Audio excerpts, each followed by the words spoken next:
Bienvenidos a la tercera clase. Vamos a ver lo que es el bloque 3. Parte del bloque 3. Vamos a ver solamente la parte de los componentes de un ecosistema y el cómo interaccionan entre sí. Lo veremos para el segundo parcial. Bueno, comencemos a ver. Vamos a ver lo que es el ecosistema en donde vivo y solamente vamos a ver los componentes del ecosistema. Pero primero, antes que todo, vamos a ver lo que es comunidad y biocinosis. La comunidad, como ya habíamos mencionado anteriormente, es el conjunto de organismos vivos de diferentes especies que viven en un espacio determinado. Y en el caso de la biocinosis, como ven aquí en la imagen, ya están interaccionando entre sí. Entonces la biocinosis se dice que son el conjunto de organismos vivos de diferentes especies que interaccionan entre sí. Y si le sumamos el terreno en donde están interaccionando, nosotros ya podemos decir que estamos hablando de un ecosistema. Y vamos a empezar a ver qué son las características de la comunidad biótica. Existen 6 características para considerarlo comunidad. Primero sería la abundancia. La abundancia se está refiriendo al número de especies, al número de individuos, no importando la especie. Es decir, yo puedo tener 8 osos, 10 tortugas, 3 elefantes, etc. Esa es la abundancia. ¿Cuántos individuos tengo por cada especie? Y obviamente lo sumamos y eso sería la característica de una comunidad. Elasticidad. La elasticidad se refiere a la capacidad de una comunidad para soportar perturbaciones, es decir, alteraciones ambientales, fenómenos naturales. Hoy en día hay muchas perturbaciones. Hemos pasado por escasez, por abundancia de agua, por ciclones, por temblores, por sismos, por huracanes, y esto ha permitido la pérdida de especies o la adaptación de especies. Entonces esto permite, la elasticidad permite esa característica de adaptarse a las alteraciones a través de fenómenos naturales. Luego tenemos lo que es la frecuencia. La frecuencia se está refiriendo al número de individuos de una especie en una zona geográfica. Aquí tenemos una gráfica que habla de las bacterias. En primera instancia tenemos a la Escherichia coli, que es una bacteria muy común en nuestro cuerpo y que nos ocasiona pues obviamente infecciones gastrointestinales. Y si como vemos en la parte de la barra verde, tenemos 1888 organismos de Escherichia coli. Es la frecuencia con la que se representa o está presente en un espacio, en un muestreo. Posteriormente tenemos a la dominancia. La dominancia se está refiriendo a la especie que nos va a permitir influir dentro de la comunidad y generalmente los organismos vegetales son los que tienen esta característica dominante, debido a que a la presencia o la ausencia de ellos o el tipo de especies de vegetales que tenemos en un espacio determinado nos va a poder delimitar qué tipo de organismos, animales o bacterias van a estar en ese espacio. Es decir, nos define qué tipo de comunidad vamos a tener. A eso se habla como dominancia. Posteriormente tenemos la diversidad. La diversidad es que la comunidad tenga diferentes especies, no importa el número de individuos, lo que importa es el número de diferentes distintas que tenemos dentro de la comunidad. Y por último tenemos la constancia. La constancia se está refiriendo a la presencia, ahora sí, dominante en cuestión de números constantes de los organismos vivos. Es decir, si yo tengo 100 leones, el año pasado tuve 100 leones, este año yo hago el conteo y tengo 98 y el siguiente año tengo 95 y el siguiente año tengo 80. Puedo decir que es una especie que es constante. A pesar de que hay una pérdida de organismos, es constante. Se refiere más constantes cuando nosotros tenemos el 50% de los individuos, refiriéndonos al conteo inicial. Si esto disminuye ya menos del 50%, podemos decir que la especie no es constante, y eso nos va a permitir alertarnos, porque eso nos puede indicar que hay pérdida de la especie y por lo tanto puede llegar a la extinción. Esto son características de una comunidad biótica. Ya que vimos las características de la comunidad que pertenecen a un ecosistema, ahora sí vamos a ver qué tipo de ecosistemas tenemos o bien hemos conocido. Existen dos tipos de ecosistema, el terrestre y el acuático. Y el ecosistema es diferente que el bioma. Ahorita vamos a ver cuál es la diferencia. El ecosistema terrestre pues es el que más conocemos y el que más hemos estudiado, debido a que nosotros pues interaccionamos más con este ecosistema. Posteriormente tenemos al acuático, no porque no sea importante, al contrario, el acuático es el ecosistema más grande que tenemos, debido a que la Tierra está constituida del 70% de agua.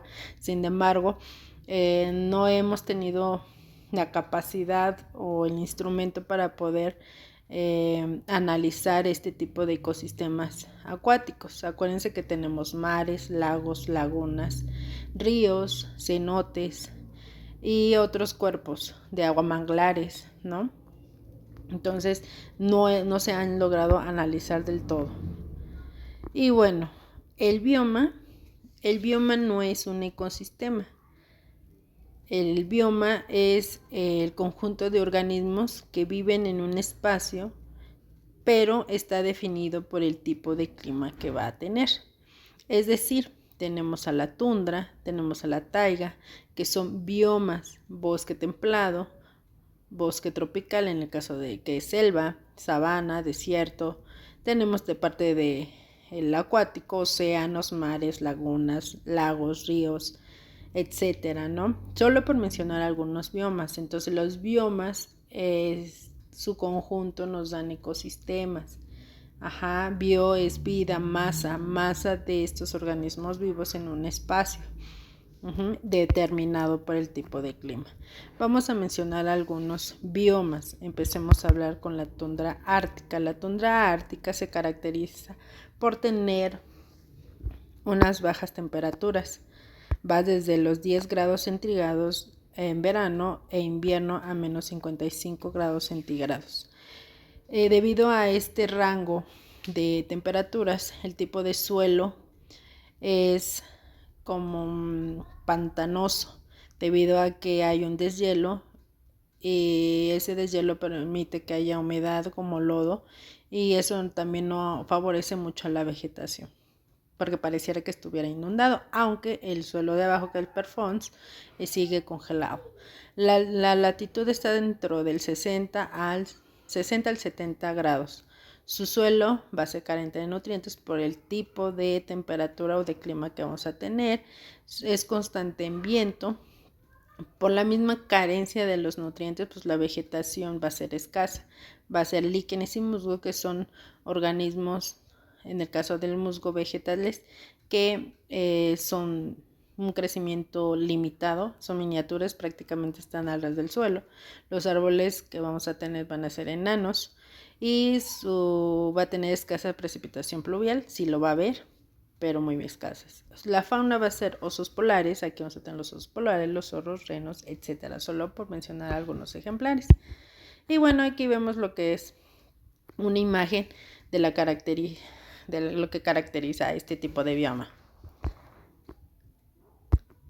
Luego tenemos a la taiga. La taiga también es muy parecida a la tundra, a diferencia de la tundra. Aquí vamos a tener lo que es una temperatura de menos 4 grados centígrados, y en los inviernos van a ser largos y fríos, y ahí vamos a tener menos 40 grados centígrados.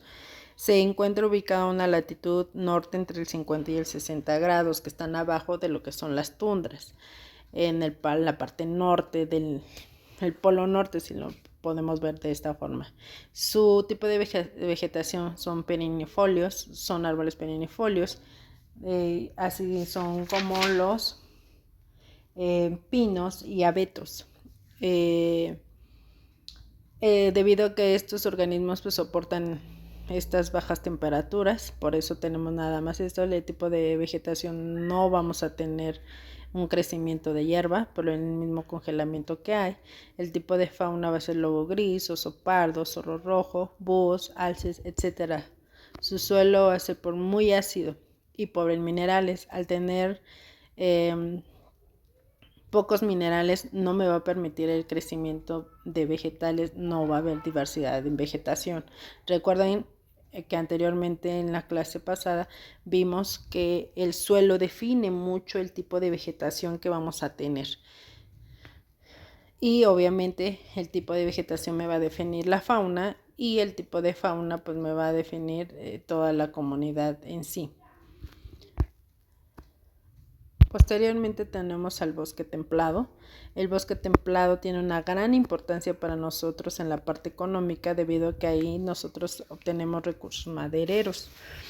La latitud donde encontramos a este tipo de bioma es el norte y sur a unos 30 grados. Esa abundancia, hay una gran abundancia de lluvia. Debido a esto, pues obviamente es un bioma húmedo y con neblina. Su tipo de flora va a ser pinos, encinos, que pinos y encinos son los organismos vegetativos que nos han permitido tener este tipo de recursos madereros.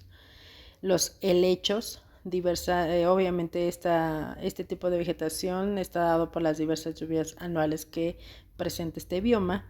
El tipo de fauna va a ser ciervos, ardillas, zorros, osos negros, mapaches y diferentes aves e insectos. Aquí nosotros ya podemos ver que tenemos aves. El tipo de suelo va a ser ácido, por eso no nos va a permitir gran cantidad de vegetación de bajo crecimiento y falta de minerales. Por la falta de minerales, obviamente, pues la vegetación se va a ver limitada. Tenemos posteriormente al bosque caducifolio. Este es un bioma hermoso debido a que tenemos como ahí menciona que es caducifolio, tenemos árboles que permiten la caída de su follaje en periodos del año y obviamente su renovación en periodos del año. Su latitud está entre los 30 grados y los 40 grados. El tipo de temperatura es cálido. La fauna va a estar pues dada más por su variación de aves, por el tipo de organismos vegetativos y obviamente las ardillas, lobos, linces, pumas. Aquí tenemos a los pumas, ciervos, zorros y roedores. Su tipo de suelo es ácido y con humus. ¿Qué se refiere con humus? Humus. El humus es el conjunto de materia orgánica proveniente de las hojas que caen. Entonces, si ustedes ven así un gran montón de hojas tiradas, se le llama humus. Posteriormente tenemos a lo que son los pastizales. Los pastizales también tienen una gran importancia económica y ambiental debido a que tiene un gran crecimiento de vegetación.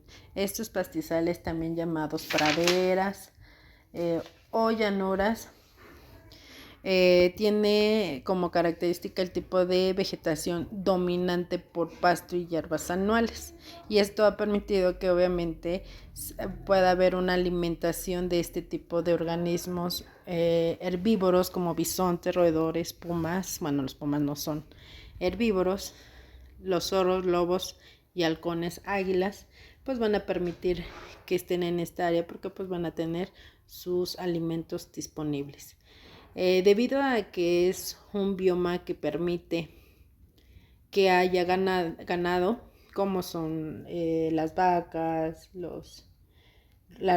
bueno, sí, en mi caso pues son los bueyes, las vacas, caballos, cerdos, solo por mencionar algunos, que esto pues obviamente el ser humano ha sobreexplotado debido al sobrepastoreo y desafortunadamente ha habido destrucción de este bioma por el sobreexplotación o sobrepastoreo, ¿no? Como todo, debe de haber un equilibrio. Y obviamente por el tipo de ganado que hay, Las heces permiten fertilizar el suelo.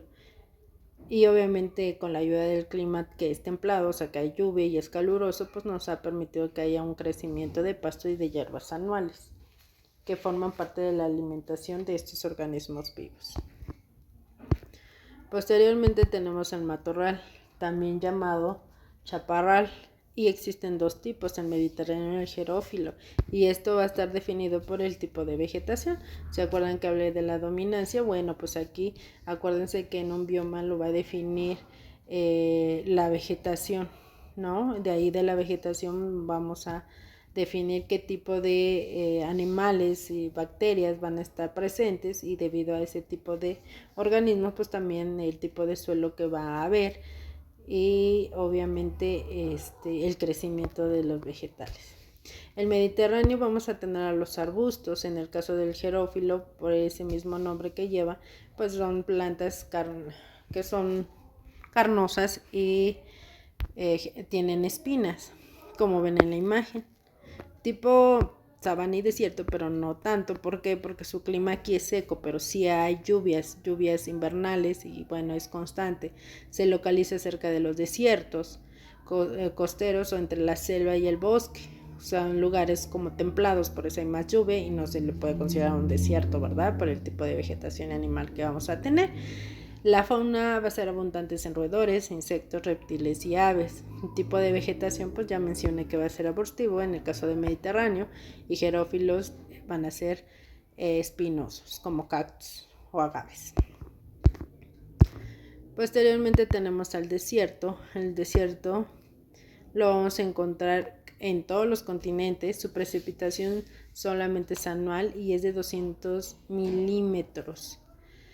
Esto quiere decir que va a inundar cuando llueve, pero por lo mismo del tipo de suelo no va a haber la forma de retener esta humedad. Por eso es la variación térmica, porque no hay la posibilidad de atrapar o absorber esta agua, a pesar que es abundante y solamente es anual, pues no hay la forma de poderla capturar y tener en el día un clima un poquito menos caliente, y en el caso de las noches pues obviamente no va a haber la forma de mantenerlo caliente, por eso son heladas las noches. Su vegetación va a ser xerófila, es decir, que van a ser carnosas y espinosas. La fauna va a ser jabalíes, correcaminos, lagartijas, serpientes, arácnidos, búhos, excavadores, etc. Existen dos tipos de desiertos, los rocosos y los arenosos. Los arenosos son como los que tenemos más identificados, ¿verdad? Pero o son más característicos o más sorprendentes, dependiendo del punto de vista de cada quien. Los rocosos pues va a estar representado obviamente por rocas.